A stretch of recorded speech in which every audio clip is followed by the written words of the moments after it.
Hi, welcome to Wrokdown. I'm Wendy Stapleton. My next special guest is here in Australia on a promotional tour. In 1975, Steve Harley and Cockney Rebel had a worldwide hit with Make Me Smile. Well, several albums later, or many albums later I should say, he's here to promote his latest album, which was recorded only last year. Would you please welcome my special guest, Steve Harley. Steve, welcome to Australia. Thank you.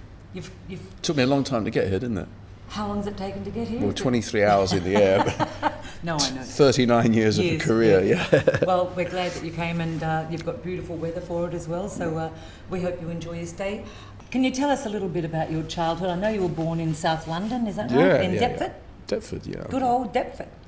I know that we were talking a little bit earlier before we came on that you were struck with polio as a young boy. Yeah, I was 3.5. There was an epidemic around the world that year. Right. 54. And so obviously you spent a lot of time in and out of hospital. Yep. Between the age of 3 and 16, it was pushing 4 years. When you're conscious of it, at the age of, say, 11, I spent nearly a year in January to December. At 15, I spent 6 months, the last stretch, 6-7 months. And those are the ages when you're very aware of what you're missing. You're missing your siblings, your schoolmates, and your whole life is in a little brown wooden cabinet beside the bed for all that time. That's your whole life. You've not got a bedroom. You haven't got cupboards like you have at home. Everything you own is in this little cupboard, and you don't want people opening it because it's private. So that's all you've got. And in my case, it was notebooks and pens and pencils and literature. And my dear sweet English master, who is still a friend of mine now, Anthony Harding, used to send me stuff. He'd have stuff sent to me that was extracurricular, like Steinway's piano. He never sent me a piano, but he'd send me Steinbeck literature, Hemingway, Lawrence's poetry, stuff like that. That was a bit grown up for a 12-year-old and then later a 15-year-old even.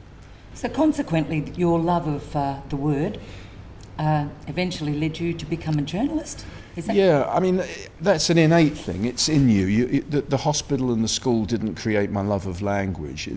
You can't say, I'm not saying that. They encouraged it, but it's obviously got to be innate and within your basic makeup. But yeah. Oh yeah, no, at the age of 12, I was going to be a reporter. I think I read a Raymond Chandler book, and I wanted a white double-breasted Mac and a hat with a press ticket in it.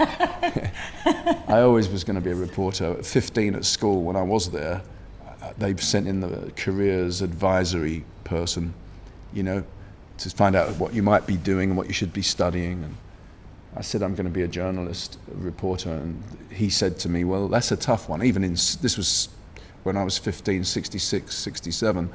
Even then it was tough to get into, he said. And he said, what's the alternative? You better have one. I said, well, there isn't one. And you were playing by then as well. You were playing guitar. Well, only at home. I mean, I had a guitar when I was 11, my first one. So it wasn't, I'm going 62. to be a journalist, musician, songwriter? No, I did have the guitar when I was 11. Buddy Holly and stuff was big in my life. Pre-Dylan, Beatles, They bought me a little cheap gut-strung guitar for Christmas, 62. Now I believe you've got some very, very nice ones. A little collection of very, very nice guitars. I don't collect anything, but I have a big number of guitars. I don't know how you know that, but I do. And it's because we buy a lot of them because I smash them to bits on tour. Not literally, but they get treated. Yeah. Rock music it's passionate, and the guitars,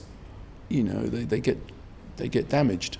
Well, where did journalism lose out to and I buy new ones. Musicianship? Oh, well, I was trained. I trained for 3 years, and then I carried on another. I went back to London from Essex, where I trained, went back to London. And local journalism, you can hurt people. It's not pleasant. I spent a lot of time in magistrates' court and assizes, quarter sessions, proper courts, Saw a lot of the courtrooms and wore out the backside of my trousers and on wooden benches. you can hurt people. It's didn't square with me very well when I was 21, 22. I was getting sensitive. Okay, well, we're going to take a short break and be back soon with Steve Harley. Wrokdown. Welcome back to Wrokdown. My special guest is Steve Harley. Steve, let's start with the busking. You said it was because you were broke, but you gave up a really good job as a journalist. Yeah, I was a newspaper reporter, as we've said, but I told you hurt people, and I gave it up eventually. I was losing heart, and then my newspaper in East London was being run by East London boys. We were all Cockneys and proper London boys. There were only 2 seniors. It's always run by juniors, local papers. And we acquired a new editor, and he came in and he was rather patronising to the East End. He wrote his first editorial was introducing himself, and he called them the salt of the earth. And I was in magistrate's court one day, returned to the newspaper office in Mile End in East London at about 5:30, 5 o'clock, and I'd filed most of the copy, most of the stories that had gone on that day, motoring offences, shoplifting, petty stuff mostly, magistrate's court, which is very minor offences. I'd filed it on the phone. We didn't have mobiles then, but the reporters would go out into the lobby, dial, put coins in the machine and phone the story, and you dictated it. And I'd done it all, and I came back and typed up a couple more. And he said, well, I've seen your stuff, your copy, but what about this? You haven't written this. And I said, you don't want that. It's a 55-year-old woman. She was caught leaving the supermarket with a can of soup that she hadn't paid for, something like it. It was that minor. And she was menopausal. I said, you can't print this. It's nothing. It's nothing. She's a woman going through a stage of life, and it's affected her for 5 seconds. 23 years, I knew this. I knew about this at that age. He was much, much older. He was in his 40s then and should have known better. And he insisted on it. And I said, but look, she's got children and, for all I know, grandchildren. You don't want to print her name in the paper. I know, and everyone will read all the it. neighbours Yeah. will read it. Come on, she's not a criminal. It's not for us to judge. I said, it is. I'm judging. And I'm telling you, this is not something to print. How would you feel if it was your wife? No, we're journalists. It's sort of. I said, you do it. He wrote it. He wrote it and printed it. And so I started growing long hair and stopped wearing a tie and stopped shaving. And he kept carpeting me, saying, "You've got to smarten up your appearance, or what." And in the end, he let me go. So I went straight on the dole. You know what that is? Yeah, we've got the dole. So I went straight on earning this dole money, which in those days you could keep claiming. Because I went to the unemployment centre once a week and they said, what do you want to do? What job do you need? I'm a journalist. Well, they're never going to find a job for a qualified reporter, a journalist. So I stayed on the dole for 9 months. I'm sure I've paid it all back since then. I feel I felt very guilty, but I was busking to try and boost the dole money, but I never earned any money busking. I was singing Sebastian and Muriel the actor. So Sebastian was on your first album. Yeah, and I was singing that in the subways of Marble Arch and Hyde Park Corner. They all walked around me. Well, then how did you get your record deal? Well, I met a couple. I was playing in folk clubs. I started to become almost resident at the Beckenham Arts Lab, which David Bowie started. Oh. And Bowie went off to be a bit of a pop star with Space Oddity. Just a bit? Yeah, well, it was quite small stuff at that point. He was playing Mecca ballrooms and the skinheads would throw things at him. And that was the first... Spot. I got his spot, yeah, and that was the first time I earned any money. They paid me, the first time I played the Arts Lab as the main act, I got £15, and that was the first time I'd been paid to perform in public, so I felt like a professional. And it was just me and another journalist friend of mine who was still on the paper in the East End playing bongos. About a year later I was playing with guys that, one guy I met became the fiddle player in the band, and then we ran an ad in Melody Maker saying, soft rock group. Needs a bass player and a drummer. we took up a bit of a residency Sunday nights again at the Speakeasy, which was a really musicians and the music business club in the West End of London, Speakeasy. And we played there, and they were queuing around the block, and we became the flavour of the month, the new name. We were the One Direction of our time. No. They were queuing around the block. Be scared when you leave this hotel. Oh, bless them. Isn't it gorgeous? They all look about 11. But you see, you know what it feels like. So good. Yeah, but yeah, we got a deal with EMI out of that. It was very pretty instant. I didn't pay a lot of dues, as they say. The thing is that I think you probably did. Well, you mentioned Sebastian. That was That was on your first album? It was the first single, and it was released in the UK and did nothing. Radio 1, the big pop station of the day, wouldn't play it. But it went to #1 for 12 weeks in Holland, 10 weeks in Belgium, months in Germany, and it's still in those countries bigger than Make Me Smile. Is it? Even though Make Me Smile is pretty big. Sebastian's a lot bigger. Then I had to write Judy Teen to get a hit record because EMI couldn't see a second single on the first album. It's pitiful. Realistically, by the third album, everyone was really hanging out for... Well, the band left big me. one. Those guys walked out on me, didn't they? 3 of them from the first Cockney Rebel after the Sakamoto album. They started bitching, and one They of them... didn't want food, did they? They wanted to be watered and fed, I know. Oh, we were wicked taskmasters. I didn't have anything they didn't have other than a publishing income because I'd written all the material. And they came with all these demands about, well, we can write too for the next album. We want to write songs on the next album. And I said, well, look, I've got most of it written. And they said, well, we're going off and we're going to go and do it. Well, you see, you've never heard of them since. No. No, but they walked out on 3 of them, walked out on a going concern, a good life that could have been enormous. But no. It's just they were foolish, yes, but we can do it too. We'll go and do it then. We will. All right, and stomped off in a paddy, you know, and they didn't. And then that came out. Well, then I wrote Make Me Smile about it all. Come up and see me. You'll come back one day, you know. You've done it all. You've broken every code. You pulled the rebel to the floor. It's so simple, yeah. They dragged me down. I had to fight I thought back. it was much more sinister.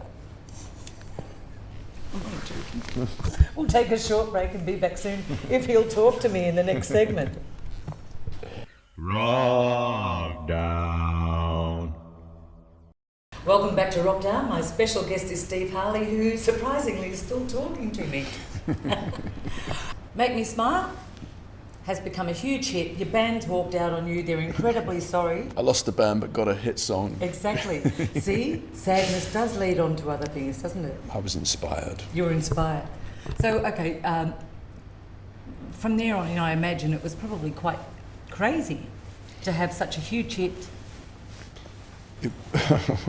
Tell me what it was like. It was interesting that people often ask me, did I know that there was something happening, something special?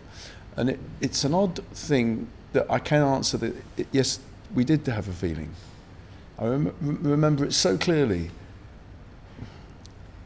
About 10 p.m, this was November 74, that I was making the Best Years of Our Lives album. We were recording at Abbey Road. And we recorded, it was released and was a hit in February 75. So it was November 74. And at 10 p.m, the managing director of EMI, who I knew very well, I lunched with and socialised, got drunk with, and he'd been at dinner and had a few bottles, no doubt. He was a little bit high and boozed up. It was about 10 p.m. and he said, what can you play me? And Alan Parsons was there. He's my co-producer, my engineer and co-producer, Alan Parsons, And we'd just finished the guitar solo. We'd just put on the guitar solo by Jim Cregan, and Cregan had gone, and we were mixing. We hadn't anywhere near finished. And I said to Alan, let's play Bob, Make Me Smile, which I'd sung, and we'd just put I think it was everything except the backing vocals. We hadn't put the choir on. And we played him it, and I said, what do you think? He said, #1.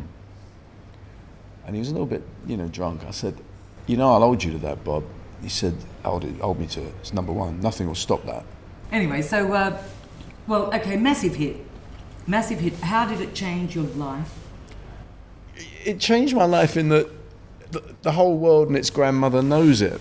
I can be in very strange places, even like socially, not touring. For instance, I was in Belgrade. We were playing, but I was in the back of a cab on my own, and it came on the radio in his cab, and this guy banging away on the wheel, digging it, you know, and I was in the back smiling. It's just, it's interesting. You did ask. It's not. I don't brag about this. This is fun. I mean, it amuses me.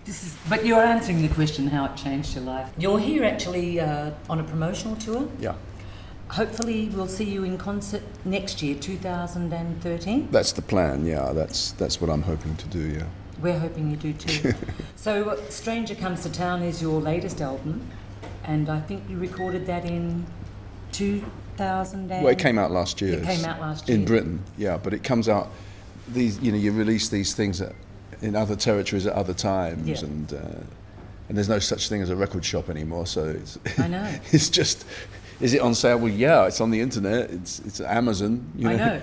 credit card and $10, and it's through your letterbox 48 hours later. For a novel or a movie, there are 3 basic plots. One of those is Stranger Comes to Town. I forgot the other 2. Steve Harley. See you next time.